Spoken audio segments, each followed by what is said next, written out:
These are the top 5 meta decks for the April 2023 format and the 250th YCS. Let's jump into it. What's up, Ocean? You got Matt here, and welcome to another video. Today we are covering the top 5 meta decks for the April 2023 format and the 250th YCS. If you guys are excited for the video, then do me a favor and leave a like on the video, and of course subscribe to the channel as well. We just recently hit 100 subs, so thank you guys very much for that. I also want to wish you guys the best of luck for the upcoming tournament if you guys are going to be going to the YCS. But let's go ahead and jump into the number 5 deck for the YCS 250 and April 2023 formats. Let's do it. At number 5, we have Swordsoul. This deck is the benchmark. If you're not as good as this deck, then you're not going to be one of the top contenders in this format. If you're better than this deck, you're probably pretty cracked. Swordsoul is just that balanced. One of the best parts about Swordsoul is that it has a really small engine that is really effective. Most of the time, everyone who's playing Swordsoul is playing the same 24 cards. You're going to play 3 copies of Ecclesia, Moye, Longwan, Emergence. You're going to play 2 copies of Taya, a Blackout, and 3 of each of the main 10E monsters in Ashuna,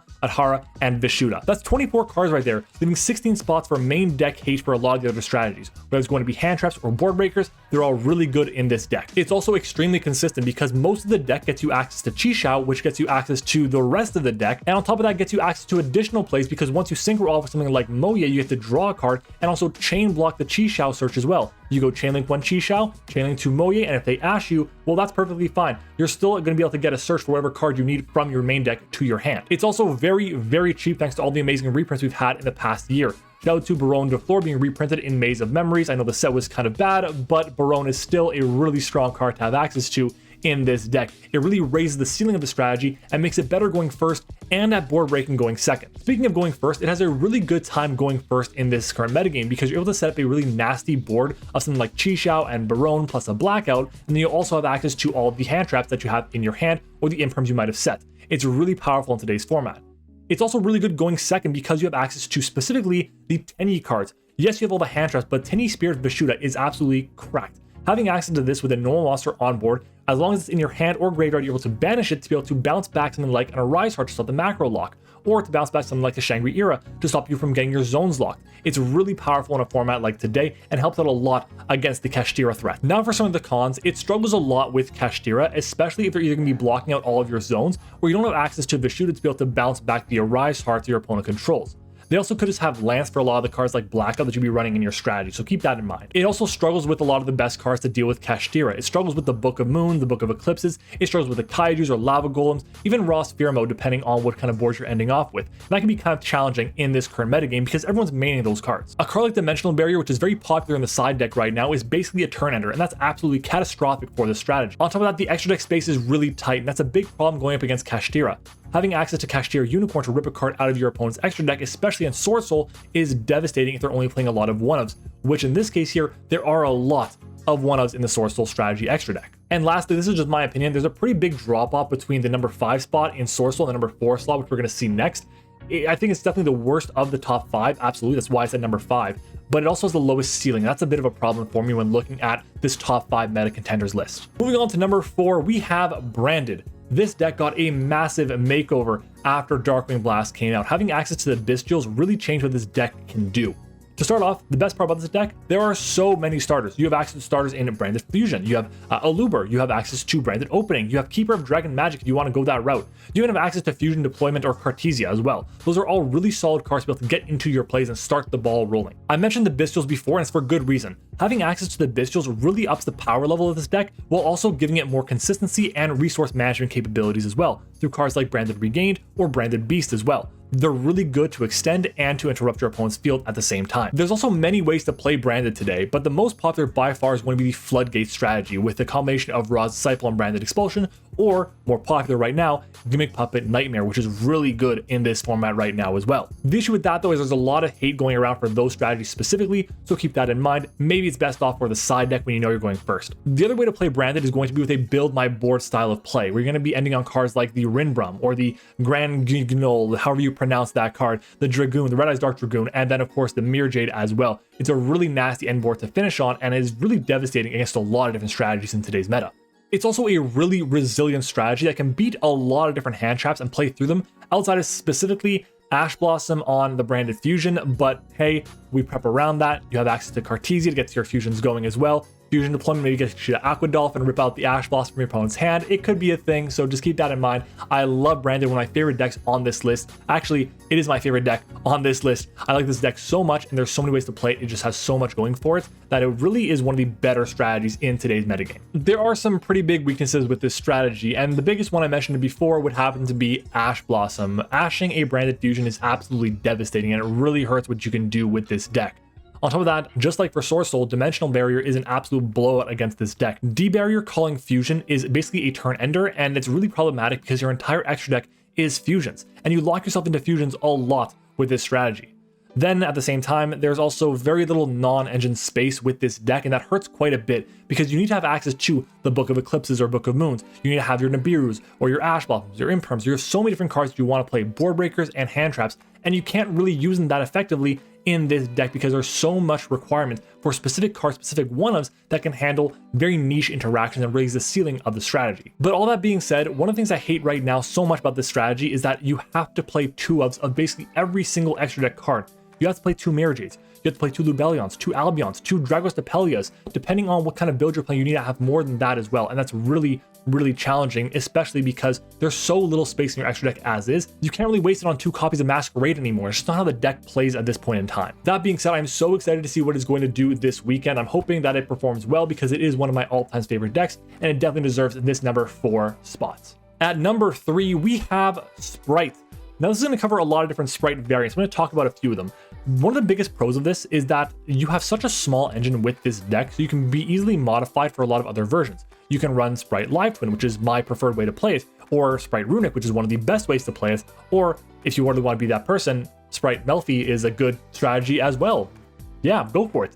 The big thing with this too is it doesn't really need the normal summon, so it can main deck a card like Lava Golem, which is really good against a board of cards that has 2 or more monsters on the field.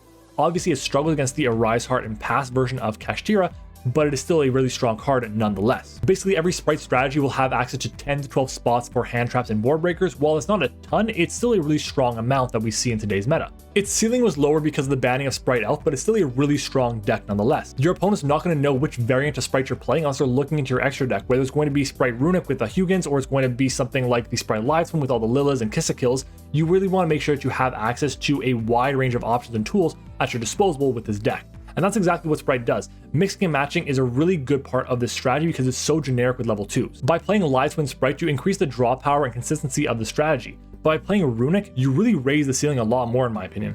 Having access to cards like Runic Fountain and Runic Tip, Freezing Curses as well for interruptions, they offer so much good value and interruption on your opponent's turn that it really makes it hard for them to decide what they need to stop, the Runic engine or the Spright engine. One of my absolute favorite parts about this deck though is that it can play through so many interruptions. It can play through Imperm or even Nibiru because you have access to Gigantic Spright. It's also really good against Ash as well. There's so many good things about this deck, but there are some bad things. One of the big bad things in my opinion is it doesn't really have many extra deck negates. It really only relies a lot on Spright Red and Spright Carrot for those monster and spell and trap negations, and they have a lot less accessibility in the main deck. That's really the main problem with it. Its M boards are also pretty low impact when you compare them to a lot of other strategies because you're really weak to just big monsters, and cards like Pankratops, or more popular now, Fenrir, is really strong in today's metagame. So having access to just a monster you can special summon to the field and then break your opponent's board with an attack is obviously very deadly for this strategy. But again, I'm giving it my number 3 spot. There are only 2 decks that I think are better than Spright in this current metagame, and they're both really good. Let's see if you can guess them down in the comments below. At number 2, we have Labrynth. Now I'm going to preface this by saying that Labrynth is the deck I have the least amount of experience on with this list. But oh my god, is it annoying to play against. It also has a huge advantage because it's a trap-based deck. Having access to a trap deck going first in the best of 3 is incredibly valuable, because most people will put in their side deck all their back row hate. Maybe they have the spare evenly matched in their main deck off of Thrust or something, but you're not activating many monster effects to take advantage of that nowadays anyways. One of the reasons why this deck is so good is because it's able to play cards like Skill Drain. Floodgates in general are really good, but Skill Drain is arguably the best floodgate in the meta today, and that's really important to have access to and to play under with Labrynth. On top of that, it's really consistent because you have access to cards like Pot of Duality and Pot of Prosperity and Pot of Extravagance to be able to dig deeper into your deck and get access to more trap cards. The best turn for Labrynth is simply just set 5 pass and you are good to go. I also like how there's so many different removal effects that this deck can take advantage of. You have cards that destroy like Dogmatic of Punishment, or cards like Compulsory Evacuation Device which bounce, or Terrors of the Overroot which send cards to the graveyard, which is all really important to have access to with a deck that's based on trap cards. It also doesn't need an extra deck, which is extremely important for a card like Dogmatic of Punishment. Being able to send a Garura for a draw, or an Entis for initial pop, or a card like Bucephalus to be able to get a really big body to send to the graveyard for punishment, but then sending another card as well, is very valuable, and there's a lot of advantages for the strategy. Now, as for the cons, there are a lot of problems with this deck, and the main thing is everyone's going to be rocking cards like Evenly Matched or Lightning Storm or Harpy's Feather Duster, Cosmic Cyclone, Twin Twister. A lot of these cards are going to be seeing a lot of play, so just keep that in mind when you're looking at playing a trap-based deck like Labrynth. I also find that it can struggle with an already established board, which is a bit of a problem unless you have a critical mass of trap cards at your disposal. You also want to be able to smartly bait out your opponent's negates. If your opponent has a Baronne de Fleur up and you try and use your Big Welcome Labrynth, you're just going to negate the effect. But if you Compulse first, force your opponent to negate that to keep the Baronne on field, then you can go for the Big Welcome Labrynth or the Welcome Labrynth. That is extremely important because it gets your engine online and really starts getting you a lot of advantage throughout the game. In my opinion, it is definitely the best trap deck in the format today, but I do have one honorable mention that's going to be Traptrix. If I had a number 6 on this list, it would be Traptrix. I find that the deck is super inexpensive, it allows you to compete really well at a very low budget, and it has a really good barrier to entry as well, while being a mid-range strategy, not too aggressive and not too control-based, which I think is amazing for a lot of newer players. Now, before I jump into number 1, I want to make sure that you guys are leaving a like on the video. You made it this far, so you must be enjoying it, and of course, guys, subscribe to the channel as well. We are a new channel, we are growing, and hopefully you guys can join us for the journey. Let's go ahead and talk about our number 1 being, of course, Kashtira. Is anyone surprised? Really? No? Yeah, I expected that. It is such an amazing deck. Kashtira, I've been playing pretty consistently online, and while I don't have the physical cards for it, my god, this deck is crazy. It is so consistent, which is one of the best parts about it. There's also many ways to play this strategy, including the Towers Turbo version, which is one of the best strategies. That deck allows you to make Kashtira Rise Heart in 4 summons playing around Nibiru, but you also set something like a Forbidden Lance to protect against spell and trap effects. Very valuable to have access to. The other version is going to be the Zone Lock version, which is less consistent, more bricky, more high rolly, I'd say, and at the same time it loses to a lot more things, but the ceiling is a lot higher than the Towers Pass version. I also think that cards in the main deck like Fenrir, Unicorn, Ogre are extremely important. Having ways to get you to other cards of the archetype, monsters for Fenrir, spells for Unicorn, and traps for Ogre is very valuable. They're free special summons to the board, which is incredible too, and they're just big bodies. But what's more important in my opinion is that they're able to attack your opponent's cards from different areas. Something like Fenrir can attack the extra deck, Ogre can attack the deck itself, and Fenrir the field. All are really powerful effects when they're attacking. The way I see it, there are 22 cards in the main deck that you absolutely must play as part of your Kashtira engine. After that leaves you with 18 spots for board breakers or protection or hand trap, all of which is really good and the most amount of slots to have access to in this list here today. Their main boss monsters as well are also incredibly powerful and also basically like pseudo floodgates. Shangri Era locks out zones. A Rise Heart is able to basically be a Macrocosmos on legs. It's insanely good to have access to these 2 cards here, and if you're able to get them in under 4 summons each turn, then you can really get the ball rolling and build advantage early on in the game. The deck is extremely resilient and is able to revive back cards easily with preparations or with birth. That is so strong to have access to in a format like this, where you can't just get rid of a threat one time. You have to do it repeatedly over and over and over.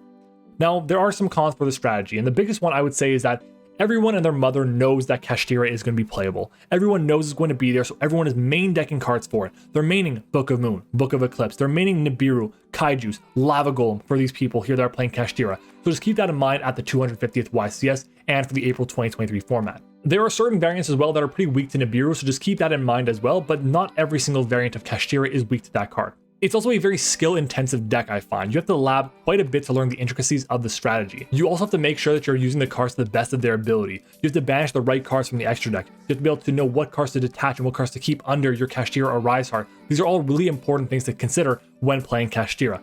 All in all, it is still the best deck in competitive Yu-Gi-Oh! Today for the April 2023 format and the 250th YCS. And that's it for today. If you guys enjoyed this video or you learned something new, then make sure to smash the like button and of course subscribe to the channel as well. I also want to ask you guys to comment down below if you're going to the 250th YCS or what deck you're playing in this format as well. I'd love to read all the comments and I'll respond to every single one of them. I want to thank you all for watching as well, and I will see you guys all next time.